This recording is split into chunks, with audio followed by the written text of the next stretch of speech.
Assalamualaikum warahmatullahi wabarakatuh. Perkenalkan, nama saya Safira. Saya dari kelompok 8. Di sini akan mempresentasikan tugas ujian tengah semester dengan mata kuliah yaitu fisika dasar. Sebelum presentasi dimulai, di sini saya akan memperkenalkan terlebih dahulu anggota-anggota kelompok saya. Yang pertama yaitu saya sendiri, Safira. Yang kedua yaitu ada Siti Mas'adah Kustini. Yang ketiga ada Muhammad Thorik Instan. Yang keempat yaitu ada Rijal Abidin. Dari kelompok 8 di sini mengambil poin 2 percobaan. Yang pertama yaitu mahasiswa menjelaskan mekanisme pesawat sederhana yang sering dijumpai dalam kehidupan sehari-hari. Kemudian poin yang kedua yaitu mengambil mahasiswa menunjukkan penerapan hukum-hukum yang berhubungan dengan fluida statis dan fluida dinamis. Langsung saja, yang pertama yaitu akan dijelaskan oleh saya sendiri, yaitu tentang mekanisme pesawat sederhana yang sering dijumpai dalam kehidupan sehari-hari. Pesawat sederhana. Definisi pesawat sederhana. Dalam kehidupan kita sehari-hari, banyak hasil teknologi yang kita manfaatkan. Misalnya mobil, sepeda motor, pesawat terbang, dan sebagainya. Alat-alat tersebut sangat rumit cara bekerjanya, dan kita tidak memperkirakan bahwa alat tersebut merupakan pengembangan dari pesawat sederhana. Alat untuk memudahkan dan mempercepat melakukan kerja disebut dengan pesawat. Pesawat yang dirancang sangat sederhana dan dibuat dengan bahan sederhana disebut pesawat sederhana. Pesawat sederhana adalah segala jenis perangkat yang hanya membutuhkan satu gaya untuk bekerja sehingga dapat meningkatkan pekerjaan manusia. Dalam kehidupan sehari-hari, pesawat sederhana digunakan dengan tujuan. Yang pertama, kemampuan mengubah arah yang dilakukan. Yang kedua, kecepatan untuk melakukan perpindahan yang besar. Jenis-jenis pesawat sederhana. Yang pertama, tuas atau pengungkit merupakan salah satu jenis pesawat sederhana yang paling banyak digunakan dalam kehidupan sehari-hari. Contohnya, paku yang menanjak di dinding dapat dicabut dengan menggunakan catut.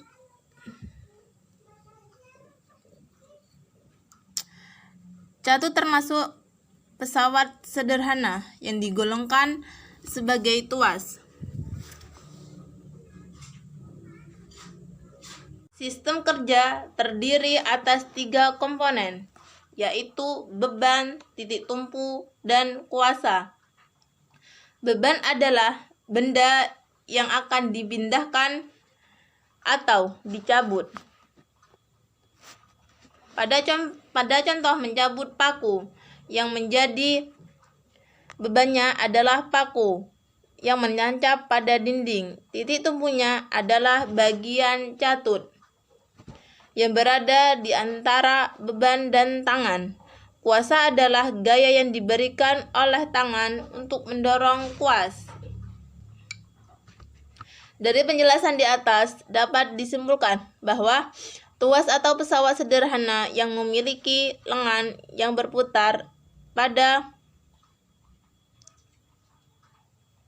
sebuah titik tumpu. Perbandingan antara beban dan kuasa adalah sama dengan perbandingan antara lengan kuasa dan lengan beban. Titik tempat tuas bertumpu disebut titik tumpu atau T. Ujung batang atau tuas tempat beban disebut titik beban atau B. Dan patang dan pangkal batang yang dinamakan untuk mengimbangi gaya beban yang disebut titik kuasa atau K. Jarak titik beban ke titik tumpu disebut lengan beban atau LB. Dan jarak titik kuasa ke titik tumpu disebut lengan kuasa atau LK. Jika gaya berat beban WB diimbangi gaya kuasa FK dalam keseimbangan tuas berhubungan beban kali lengan beban sama dengan kuasa kali lengan kuasa. Beban kali lengan beban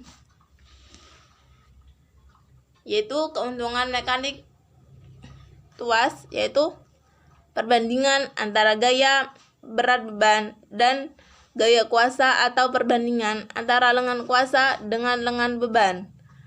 Tuas dapat dibedakan menjadi 3 jenis perbandingan. Ini berdasarkan pada letak titik gaya, titik beban, titik tumpu. Tuas jenis pertama.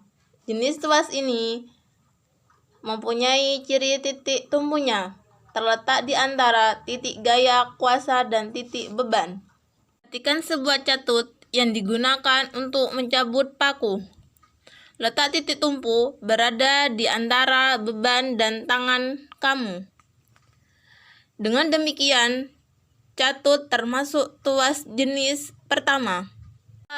Tuas jenis pertama adalah catut, gunting, tang, linggis, dan timbangan. Jenis kedua ini mempunyai ciri titik terletak di antara titik gaya atau kuasa dan titik tumpunya. Perhatikan, sebuah pembuka botol yang digunakan untuk membuka botol. Letak titik letaknya terletak di antara titik tumpu dan titik kuasa. Dengan demikian, membuka tutup botol termasuk tuas jenis kedua. Contoh lain adalah gerobak dorong, pembuka kelereng, memotong kertas, dan pemecah biji, dan pelubang pada kertas. Jenis ketiga. Jenis tuas ini mempunyai ciri titik gaya terletak di antara titik tumpu dan titik beban. Contoh tuas ini adalah pinset, sekop, jepitan, alat pancing, dan lengan bawah saat mengangkat beban. 2. Bidang miring. Bidang miring merupakan salah satu pesawat sederhana yang terbentuk dari bidang datar yang diletakkan miring sehingga membentuk sudut tertentu. Semakin landai suatu bidang miring, gaya yang dibutuhkan lebih kecil, namun jarak yang ditempuh lebih panjang. Pun demikian, sebaliknya, semakin curam suatu bidang miring, gaya yang dibutuhkan lebih besar, namun jarak yang ditempuh lebih pendek. Contoh penerapan bidang miring adalah tangga, kemudian skrup,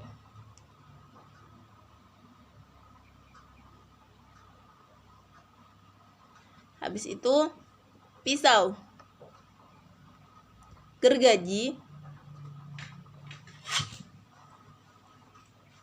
kapak, paku, dan jalan pegunungan. Untuk menghitung mekanis keuntungan bidang miring, selain dengan membandingkan gaya beban dan gaya kuasa, kita juga dapat membandingkan panjang bidang miring dengan tinggi bidang miring secara matematis, dan dapat ditulis sebagai berikut.